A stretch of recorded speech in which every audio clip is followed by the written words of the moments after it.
Hey guys, David and Simon here. Hello. Good morning. It is 9:10 and we're on our way to Heathrow Terminal 3. We've been picked up by our lovely driver. First time I haven't driven, which is really cool, so I can relax, whereas generally I'm fairly stressed A little bit, yeah. in the car trying to get to Heathrow. So we thought we'd tell you a little bit what we're up to and what's going to happen for the rest of the day. So we originally planned to get to Heathrow about 10:30. It's still showing about 10:30, which is good because it's raining and we're going a little bit slower. Which is what you want when you're flying to America. You want it to be raining and wet and cold. We absolutely. So when you get there, it's going to be nice and sunny. Which it is. It's going to be, one day it's going to be 33 degrees, which is, what, 90 something, yeah. But very hot. Yeah, very which hot. we love. Very hot. So, today, our plan is get to the airport, we'll go and check in, and we'll film all of this so you'll see it.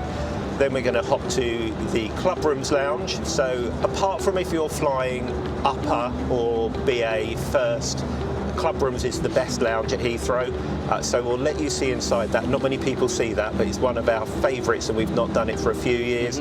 Hop on the plane, hop over to Tampa, pick up the car and then get to our hotel. Simon, talk to us about how we got to here and the kind of things that we planned.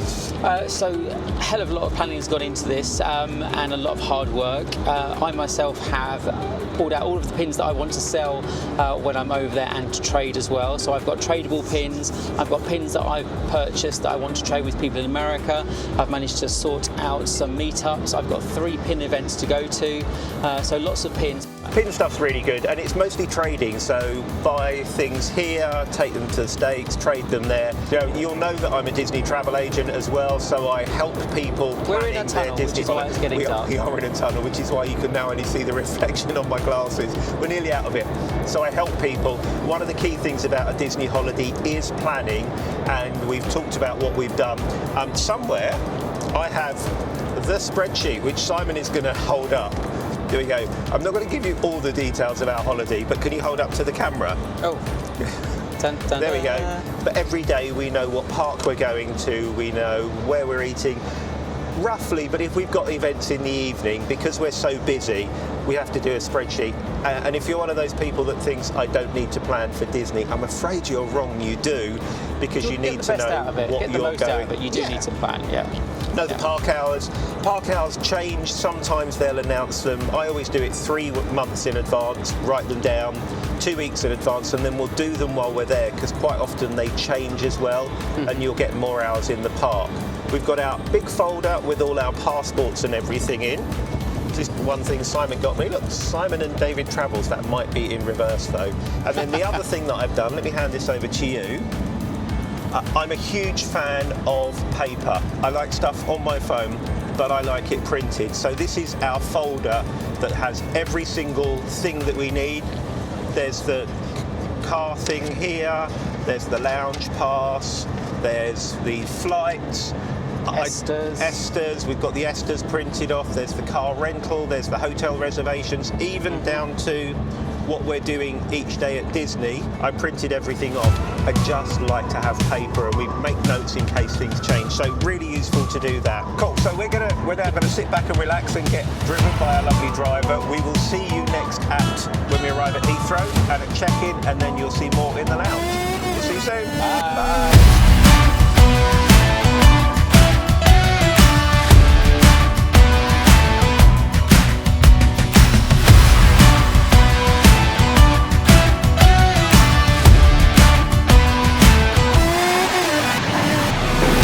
So welcome to Terminal 3 at Heathrow. We've just made it. We had a great driver bring us here. We're going to go through and check in now. We're doing premium economy, so I think here we're going to go right. There's another area. I think it's economy, upper, and then premium. But come with us and let's see how easy it is to check in.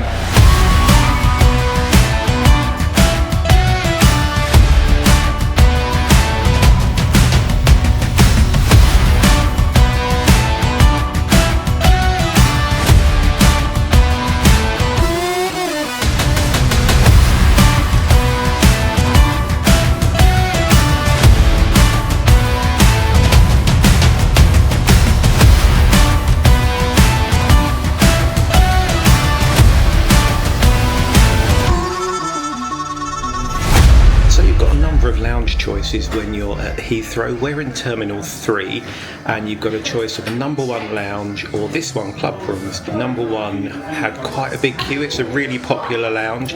It's a little bit less expensive than this one and it does let kids in, so you tend to find there's more people in there. It's also much bigger.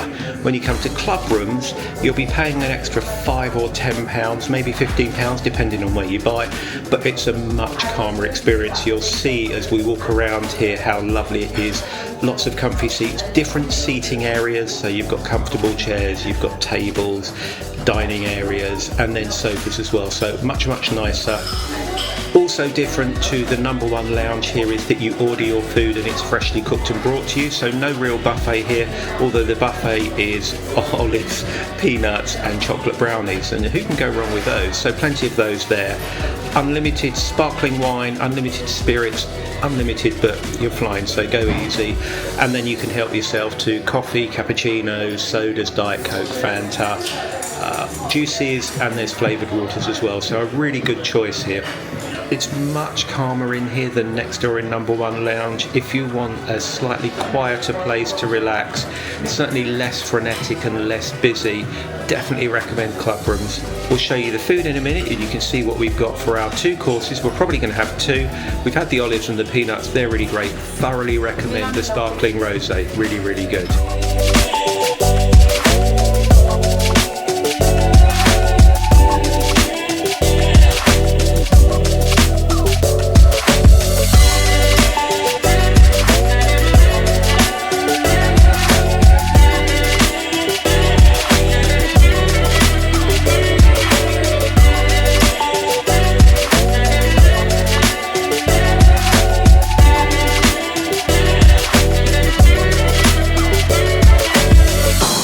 So welcome on board Virgin Atlantic's A330-900. I can put that away, I don't need it.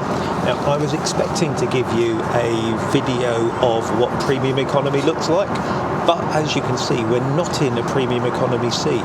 One of our lovely friends, a chap called Ollie that we met on a Virgin cruise, works for Virgin Atlantic and put in a little message, and when we got on board we were told to sit in our seats, and then somebody said we'll see what happens before we take off, and here I am in the upper class suite on a Virgin A330-900. It's really lovely, lots of space. Simon's just over there watching his films, but I thought I'd give you a tour. So bigger seat, I've got a door here that can close when the bed's down. There's a screen there, I'll do you a little tour of all of those in a minute. Interesting, and I still don't understand that. If you're in upper class, you get a 3-point seatbelt, just like you're in a car, but when you're in the back, you only get a lap belt, so who knows why that's there. So I'm going to pause this, I'll give you a little tour, and you can see what else we've got here. So starting off, a really big screen, as you can see, I'm a little bit way through Wicked. Down there, plenty of leg room, so I'm 6'1", I can stretch my feet out. There's Polly Mickey. There's my first cocktail, that is a Redhead, which is a Virgin Atlantic special, that is gin, and some cranberries and a little bit Prosecco, and why not? Some crisps, chips, and here's the seat control, so if you look in there you can change your suite lighting, you can be upright, you can be slightly reclined, you can be more reclined, or you can actually sleep, so really good there. Back over here we've got a little light, that's turned on at the moment, you turn that off and on there. Little cubby hole for the other headphones, but I'll be using my own. And then down here you've got USB-C, standard USB, and also full-on UK mains.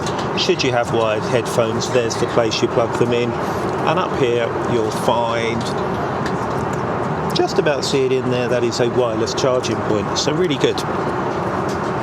So here, just in case you don't want to reach all the way to the television, there is a remote control and a little mirror to look at yourself, hello, and then this is where you'll find your table as well. Really cool table, pop that out like that, that comes out, and then pop it out, so when it's dinner time I'll show you what that looks like later. Really nice, really spacious. If you look up there, lots and lots of room. This is one of the bigger planes, which has got probably about 20 or 30 of these suites in them. There's a door that closes here. I think that only happens when I've got the seat made up in bed mode. So when we got in here, there was a duvet down in the leg space and also a cushion. So we've got our menu. We've got a choice of an after takeoff, so there's 3 courses plus cheese and port. There's the Wonder Ball back there, which we'll go and have a look in the loft later. And also a wine list with bubbles, Laurent Perrier, English sparkling wine, white, red, rosé, cocktails, and of course anything else you need. And the cabin crew have been, as you would expect, exceptional. So, got to say, Virgin Atlantic, generally loving your work. Today, absolutely loving it. Thanks, Ollie, you're a hero.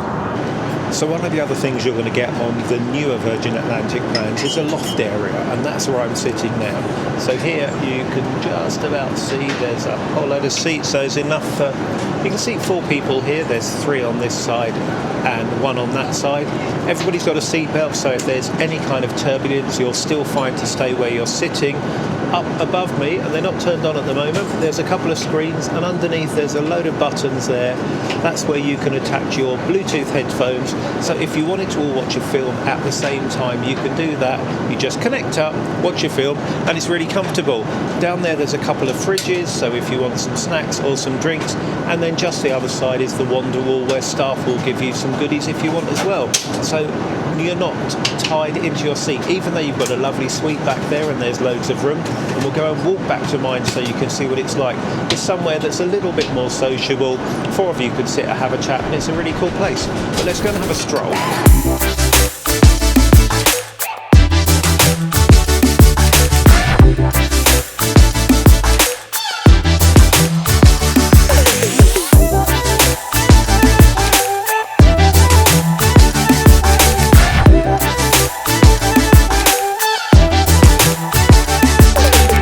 So we've got about 90 minutes left on the flight, and it's afternoon tea time. I've had a little bit of a nap.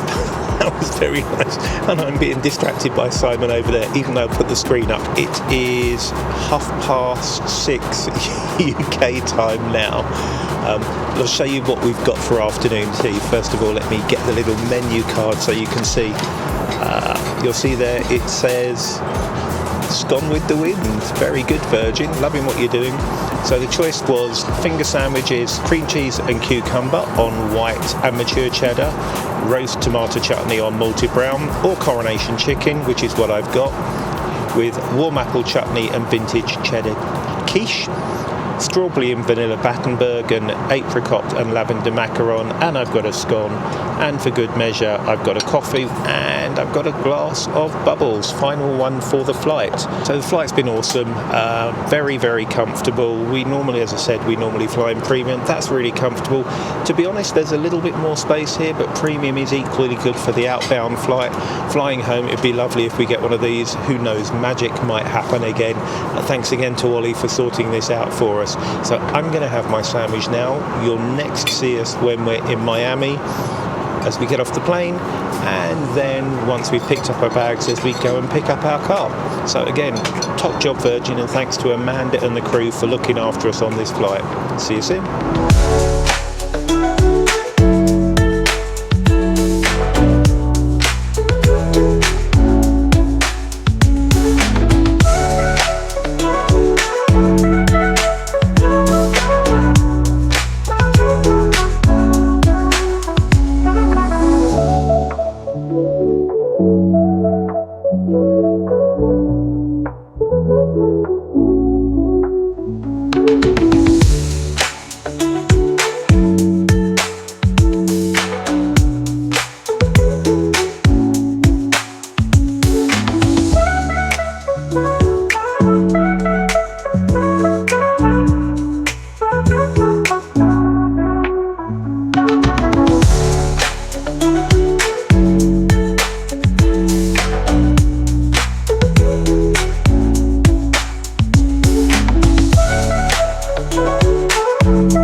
From Disney's Saratoga Springs. It's about 7:20 here. We finally got here about 10 o'clock last night. By the time we'd unpacked, it was about 11:30, so 4:30 UK time. Jet lag hit me. I thought I'd show you the car. Have a look at this little cutie. This